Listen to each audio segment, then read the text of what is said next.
The Story of Master Confucius and Xiang Tuo, Part 7 of 13 on Between Master and Disciples, given in English on March 10th, 2021.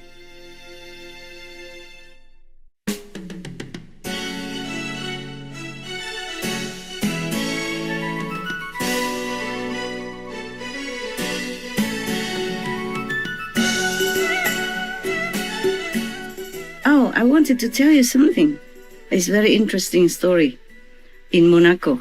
It's a true story, according to the girl who told me. She is a beautician, normally. Okay, but she works as a waitress, because the beautician there maybe have too many shops already. She doesn't have enough money to open a shop. So I treat all the waiters and waitresses very well. You probably know this by now. Yes. Because she is not very well off, of course, and she has a son who is sick or something. So I often give her a good tip.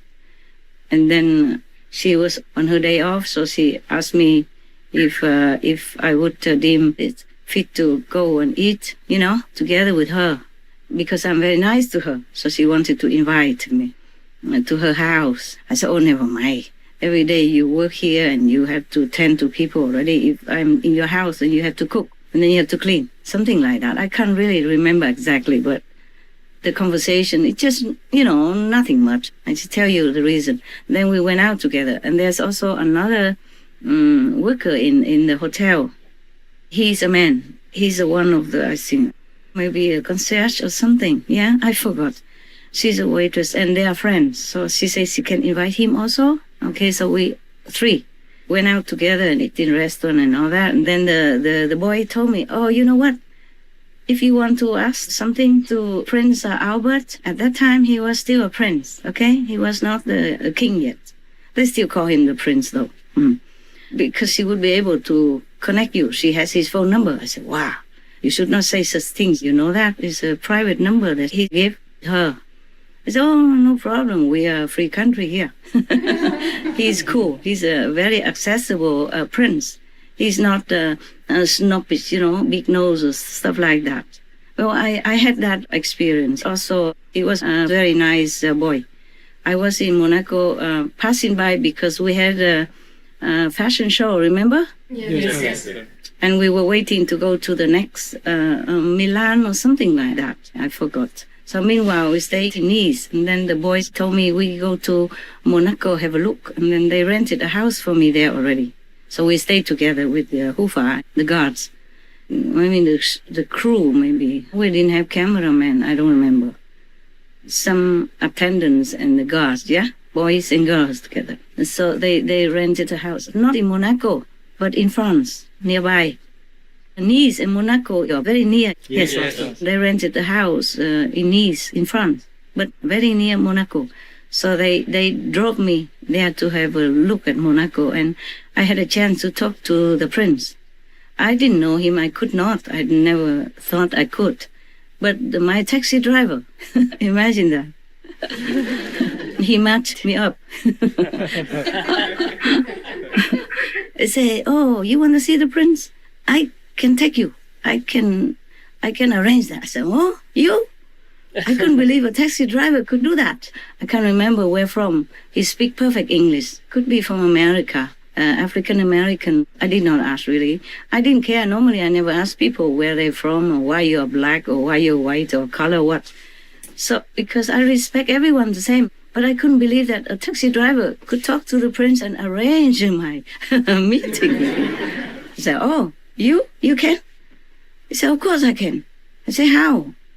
In other countries, it's very difficult for anyone to meet the prince.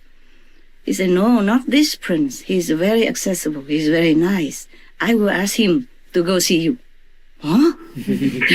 Because we were going to my driver and my assistant, my guards. I say, master, let's go to a nightclub that's owned by the prince.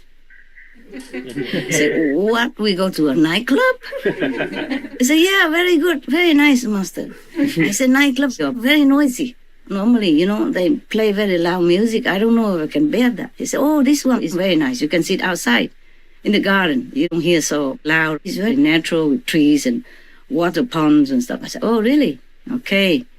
I think they wanted to go themselves.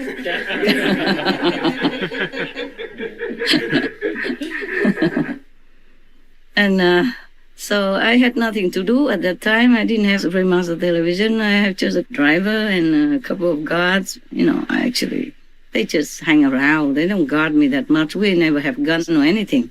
So how can they guard me anyway? They don't even know Kung Fu, from what I remember, yes. But they just have been hanging around and like friends, you know. So we went together. In many countries, we went together also. When we did the fashion shows between times, they took me around. So we went to that club, and a taxi driver took me there because we didn't have a car. So I think we took 2 taxis or 3 taxis. I can't remember how many people. Me and maybe at least 4 so-called bodyguards, you know. Come driver. And then the taxi driver told me, oh, you know that club belongs to the Prince of Monaco, right? I said, yeah, I heard about it. Is it good? Very nice. He said, oh, very, very nice. The top-class people go there. And the Prince goes there often. So he said, because of that, if I want to meet the Prince, he will arrange it for me. I was like half believing. I was still young then. I don't know, almost 40 or something. You call that young? Yes. Yeah, well, compared to now. I had no wrinkles then, okay? And I have some now, quite a few. Small ones, but I don't want them to grow big, do I? No. Okay, so then he said, we arrange it. And I said, oh, you can? Oh, very difficult, you know? And then he said, oh, no, not with this prince. He's very, very... very simple, very nice, very unpretentious, and very friendly, people-friendly. I said, okay, oh, okay. And then so he really did. He called the prince to come. Wow. Later I asked him, how did you do that? He said, I just tell him, please go to see this beautiful person. For me, he means for him, yeah? And then the prince just came and sat in front of me, with my 3-4 bodyguards around, so we couldn't be any romantic. Oh, very bad for me. Including his bodyguards as well, and they have guns for sure. Those bodyguards of his had guns. We didn't have. But they thought the Chinese people would have Kung Fu, so they, you know, kind of... they gave me a false sense of security. Yes. Yes. Are you still interested? Yes. I'm sure. Yeah, I'm just talking because we mentioned about the sexual harassment for Governor Cuomo. Oh, God. Sorry, my nose keeps running. Last time it was perfect. Just I had to run to another place. And this time it's a nose running. Yeah, sorry, guys. Are you sleepy, by the way? What time is it? Oh, I never know what time. You tell me what time is it. 10:47. Only? Yes. We started early today, huh? It's very good for me. I still have work to do, but I can do it. And the night is young. Okay, so we sat there, and he truly convinced the prince that he should meet me. Wow. Okay, so we sat and talk. I don't know about what, just... whatever, yeah? Nothing romantic, believe me, okay? Not in front of all these guards, okay? And other people also hanging around. You know, the club was packed. I think the prince has a specific time to go there. So they're very packed. And some other days, they also say very packed. Okay, now, what is it then? I told you because he's very nice, because I have met him, yeah? A couple of times. Because Monaco is very small, you know. Even if you stay in my hotel, you will also see him sometimes.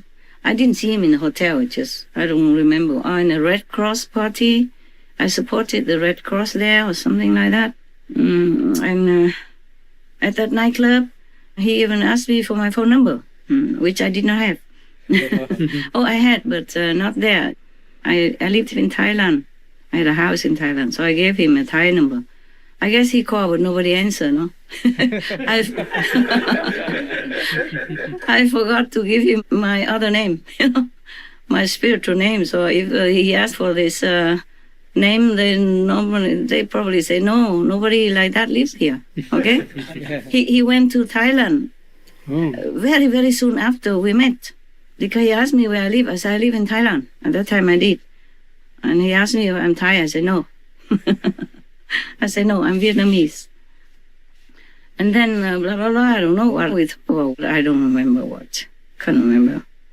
And he invited me to come to the palace tomorrow. I did not answer yes or no. I did not go. Because the other day, they took me also to the palace in the daytime. And I went there with them, and then suddenly all the cameras turned toward me. And it scared the wind out of me. So when he asked me to go to the palace, I just remember that and keep quiet. I didn't say anything. He's a very nice man, very polite, very, simple.